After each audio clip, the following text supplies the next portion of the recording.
Terus kemudian dari anaknya Aba Jufri juga ngomong, kalau dipikir-pikir bertoriko itu wajib.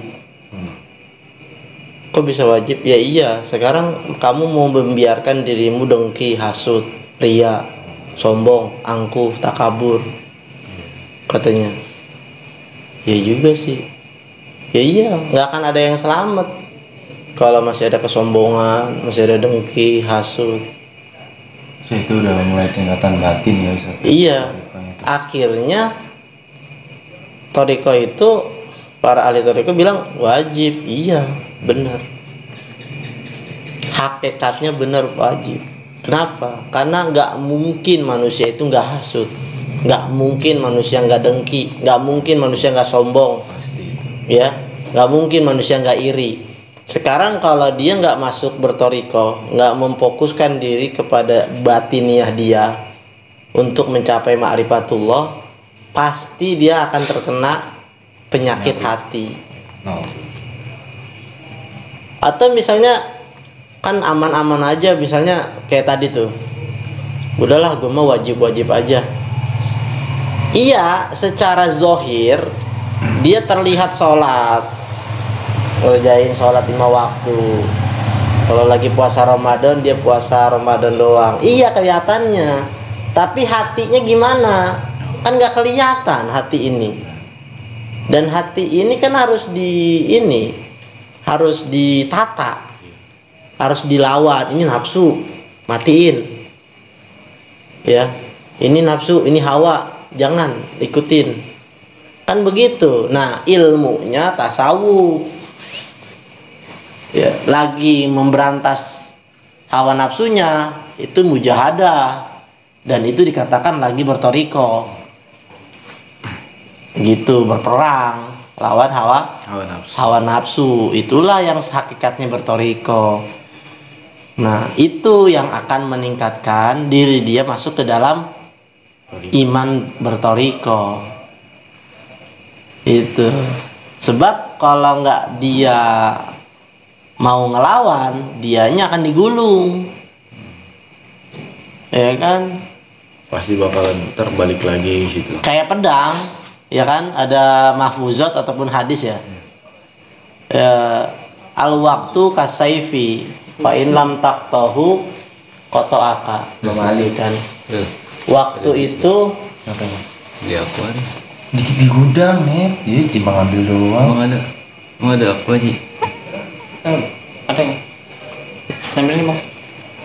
ya, al waktu kasaifi fa in lam taqtahu qata'aka. Waktu itu bagaikan pedang, kalau engkau nggak memotong, kau akan dipotong. Itu perumpamaan juga bisa kepada hati.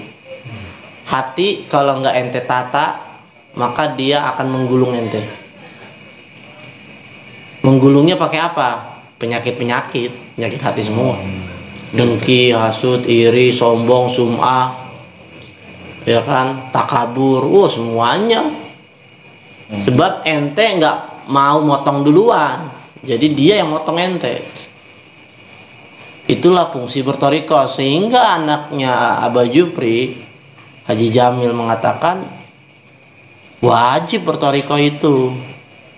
Aneh pun setuju. Kamera di nonaktifkan ya? Iya, nggak apa-apa.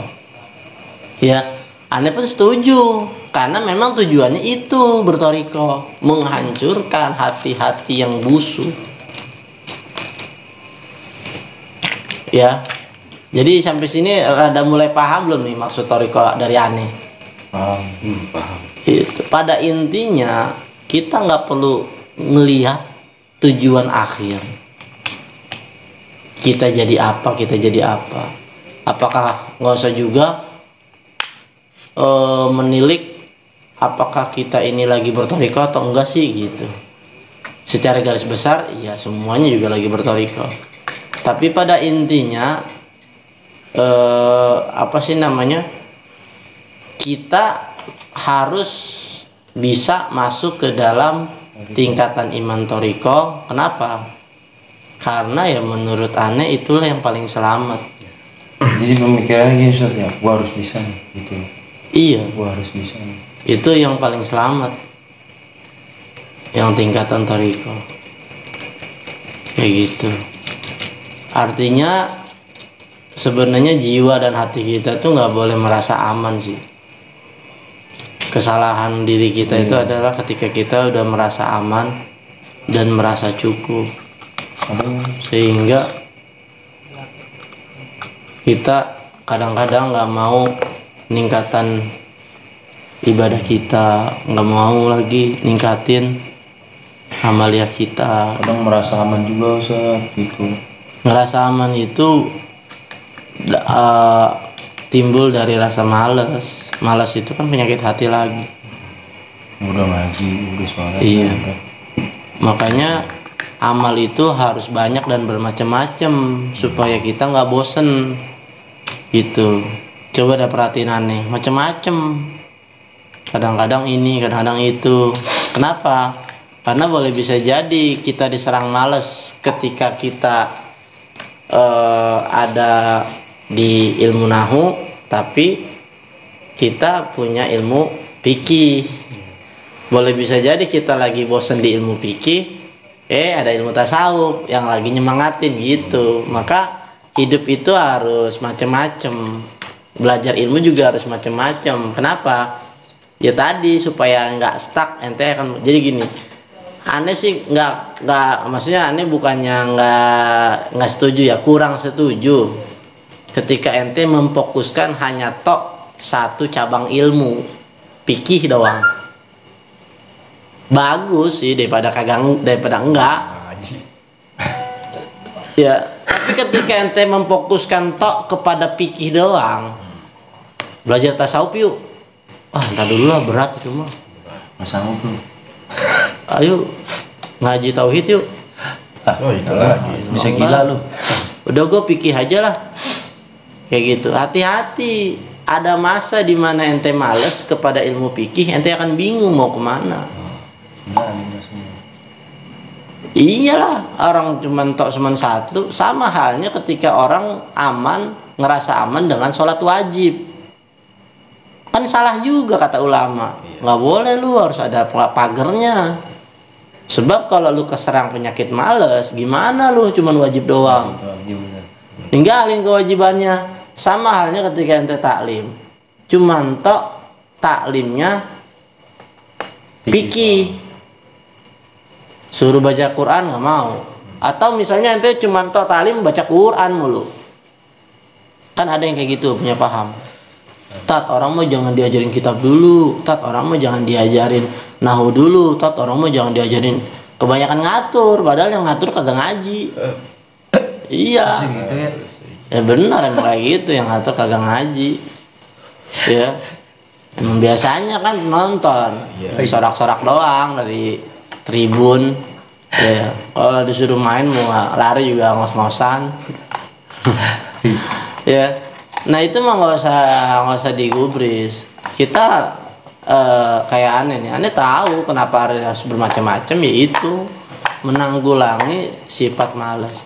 Ya kan, boleh bisa jadi ente malas di satu bidang, tapi ente nggak boleh malas di bidang yang lain. Terus aja itu ikutin terus. Apa yang belum nih? Harusnya ente lebih lebih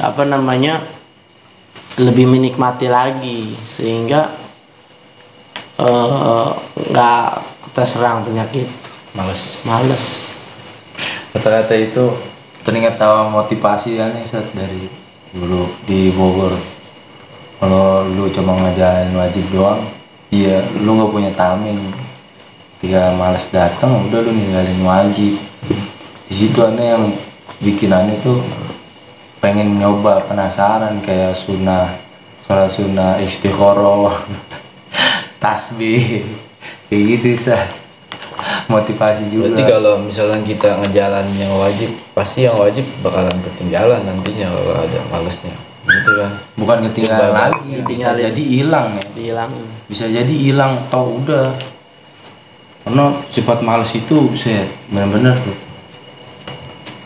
Artinya setan itu akan menyerang kita terus. Iya.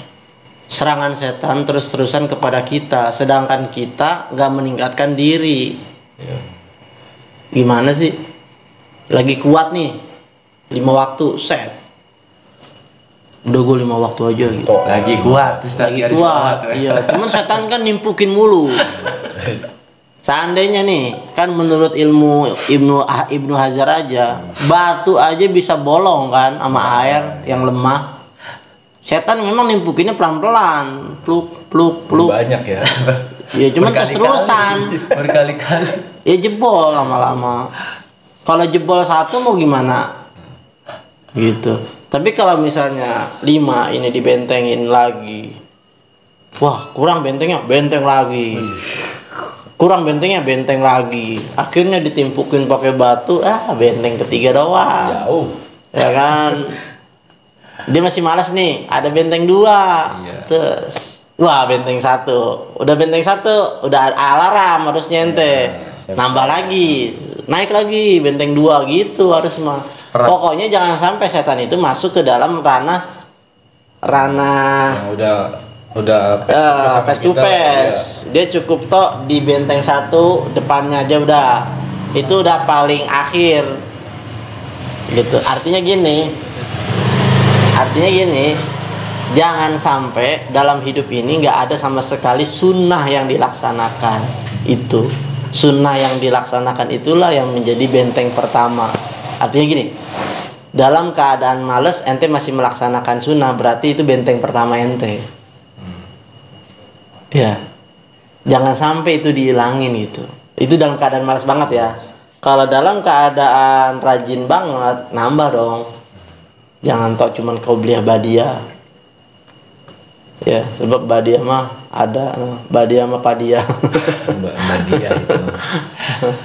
Ya, maksudnya qobliyah badiah kan maksudnya jangan cuman qobliyah badiah, kan ada sholat duha, ada tahajud, ada ngaji, ada baca Quran, ada sodako, ya apalagi banyak amalan-amalan yang lain yang harus dilaksanakan buat ngebentuk benteng-benteng berikutnya yang setan itu sulit kayak gitu.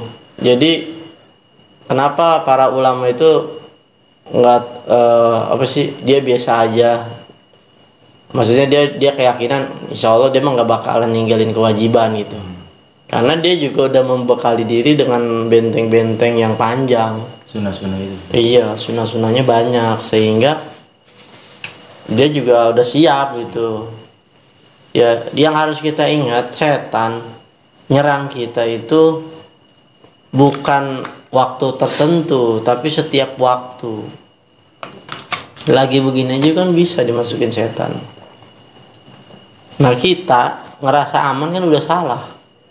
Itulah awal mula ketawanya setan.